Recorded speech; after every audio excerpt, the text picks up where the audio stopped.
ከዛ ዱሉኒ አላ ሙሐመድ ወደ ሙሐመድ ያለበት ቦታ ጠቁሙኝ አሉ። ወደ ያው ሰይፉን እንደታጠቀ ነብዩን ሊገል ባሰበበት በዛው ሐሳብ ሰይፉን እንደታጠቀ ቀጥታ ሄደ።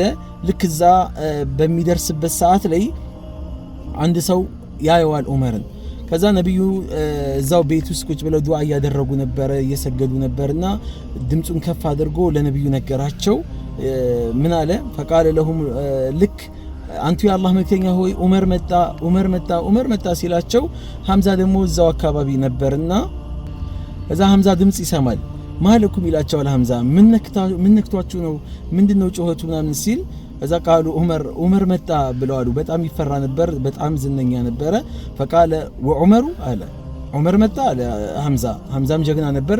ከሱ በፊት 3 ቀን ቀደም ብሎ ሐምዛ ሰልሞ ነበርና ይፍተሁ له الباب ክፈቱለት በሩን ይግባ አለ ነብዩ ቤት ማለት ነው። فإن كان جاء يريد خيرا ዑመር ኸይር ነገር መልካም ነገር ይዞ ከመጣ እንግዲህ ያ መልካም ነገርን እንቀላቀለዋለን። አለበለዚያ وإن كان جاء يريد شرا መጥፎ ነገር ደግሞ ይዞ ከሆነ የመጣው ደግሞ መጥፎ ነገር አስቦ ከሆነ የመጣው ቀተልናሁ بسيفه ራሱ ይዞት በመጣው ሰይፍ ገለን እንመልሰዋለን በማለት ሐምዛ ጀግንነቱን በዙ ገለጸ።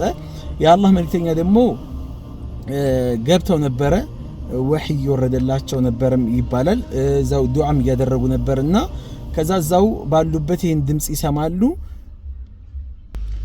ከዛ ወጡና የአላህ መልእክተኛ እዚህና እዚህ ጋር ያዙትና የአላህ መልእክተኛ ያ ታላቁን ግዙፉን ዑመር ነቀነቁት፣ ወዘወዙትና ምን እንዳሉ ታውቃላችሁ?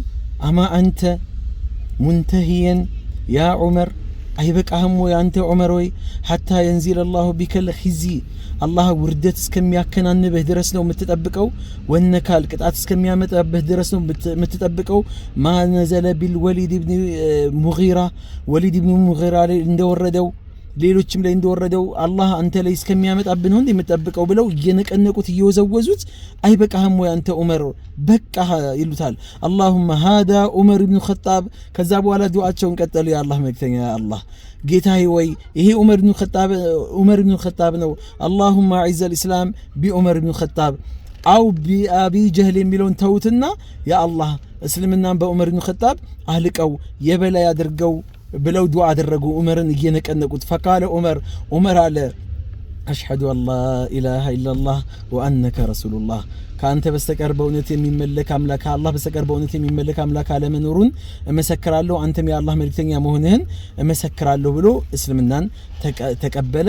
የዛኔ ወከበረ المسلمون ሙስሊሞች በጣም በተክቢራ አናወጡት።